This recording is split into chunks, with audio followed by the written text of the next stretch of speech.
You'll watch the first Martian footprints and call it history. You'll clap and stream it and feel proud. But those same footprints may be the last time those people ever walk on Earth. We didn't lose our way on the launch pad. We changed, slowly, quietly, at the level of bone and blood and memory, until home became a foreign country our bodies no longer recognized. I remember the first time I felt the betrayal. It wasn't dramatic. It was a morning like any other. The habitat humming its small, necessary song, the dust outside blowing in soft orange spirals. I strapped into the treadmill and thought, not for the first time, about gravity as if it were a person we had left behind. When I stepped off, my legs felt oddly hollow, not weak in a muscle fatigue way, but weightless where weight should be. My knees trembled with the memory of having to work. We trained for this. We ran, lifted, tethered ourselves to rigs that simulated gravity and shakes and spins.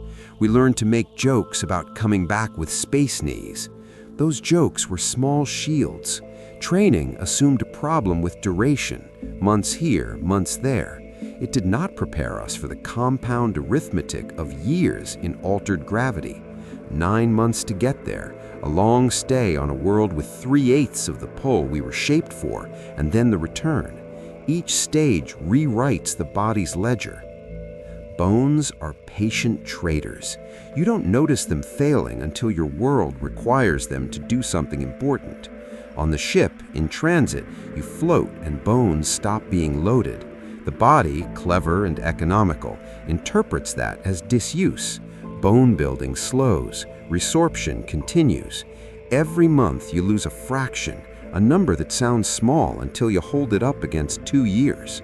By the time we set foot on Mars, our skeletons had already begun to thin.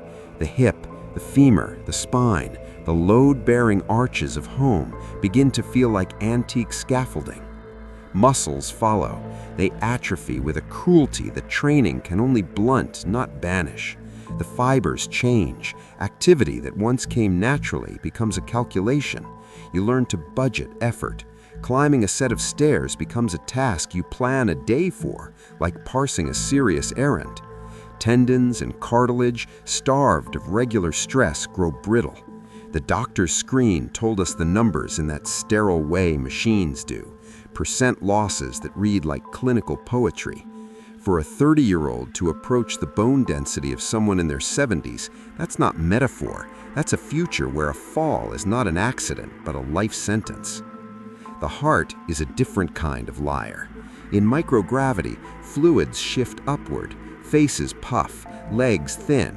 The circulatory system relaxes. The heart, a tireless pump, detects less resistance and eases its work. Muscle mass in the cardiac walls decreases. You would think a heart that learns to be efficient is clever, but the efficiency is context-dependent. On Earth, the pump must fight. It must tug blood uphill, keep pressure through standing, feeding the brain every second. Out here, after months and years of less demand, the heart downshifts into an operating mode that does not respond well to sudden stress. Try to take that heart back home, and you're asking an old engine to sprint without a rebuild. Radiation is the invisible nemesis nobody wants in their story. We had shielding, we had calculations, we had contingency plans, but cosmic rays and solar particles are merciless in their patience. They nick DNA, one photon at a time, and the damage accrues in ways that are not immediate, but profound. Increased cancer risk is a stark line on a chart, but radiation also ages blood vessels, scars the brain's delicate networks, and gnaws at marrow that makes immune cells. Thick armor can even make things worse by producing secondary radiation. The numbers our dosimeters spat back at us were horrifying in their mundanity. Counts that, when explained, equated to hundreds of medical scans in a compressed window. We learned to count our exposure like a grim currency. And the brain, here is the part that most disturbed me. Memory thinned. decision-making dulled. A man who was once a steady presence in a crisis would hesitate just long enough for something small to go wrong. Radiation can alter cognition. Altered blood flow can change how neurons fire. Sleep cycles never fully normalized. Environmental monotony ate at the edges of focus. The subtle errors compounded. A missed checklist item, a small misread instrument, the kind of human mistake that never used to belong in our story. Those things started to creep in. We experimented with countermeasures, resistance rigs that screamed like old engines when we used them, centrifuges that tried to wrap us in a fake gravity for hours at a stretch, drugs to preserve bone, protocols for fluid loading to trick the circulatory system into thinking it had more volume. Some measures helped, none reversed the core biology. When the mission planners modeled the return, the math turned from technical to ethical. They could build trajectories, they could time burns and align windows, but the question at the center was, would bodies that had adapted to months of microgravity and years of lower gravity survive the sudden imposition of Earth's full pull? You can simulate a lot. You cannot fully simulate a body that has been living in a different gravitational economy for years. Simulation does not account for what radiation does to the smallest capillary, or how bone matrix loses its micron-scale architecture. The reconditioning timelines they offered were honest in one way and cruel in another. Months of rehab, maybe years for some, and perhaps permanent loss for others. Those probabilities sat like lead on the table in conferences, in reports, in council sessions. They did not look like banners, they looked like actuarial tables. In a counseling session that proved to be less about persuasion and more about bearing witness, you sign forms, you say goodbye 100 different ways, you press your palm to a child's drawing and feel a grief that is not the same as fear. There is a weird, small dignity in acceptance. It is not heroism one sees in movies. It is the quiet arithmetic of people choosing a course because the alternative looks like slow, violent failure. Life here acquires its own rhythms.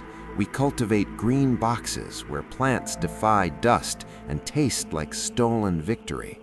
We run daily regimens that are part medical protocol, part ritual.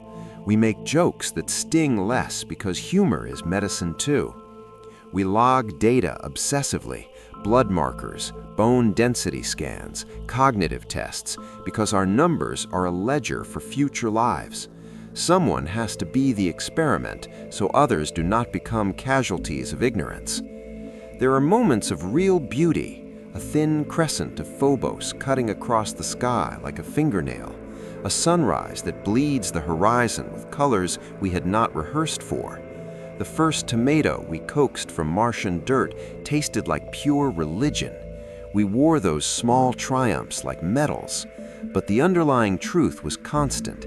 Every day on Mars recalibrated what it meant to be human in a gravitational sense. Our bodies were translating themselves into another dialect. I still carry videos of Earth, rain on an asphalt road, a dog pursuing a stick in a park, my mother's ridiculous scarf flapping in a breeze, tiny scenes that are now evidence of a lost everydayness. Sometimes I play them aloud in the communal module, and the crew watches like people at a stained glass window.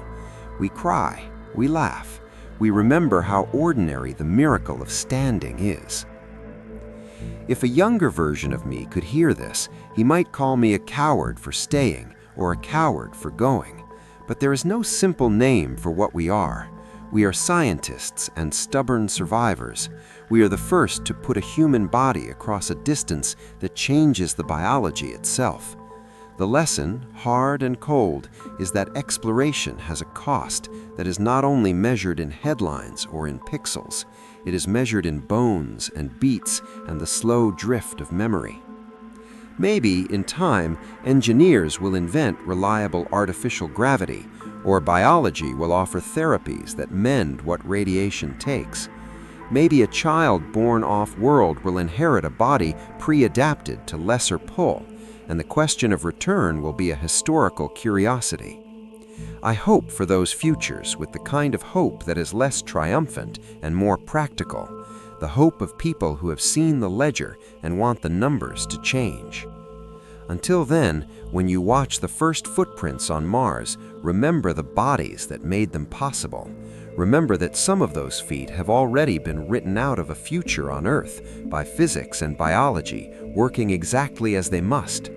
Hug the sidewalk the next time you take a walk.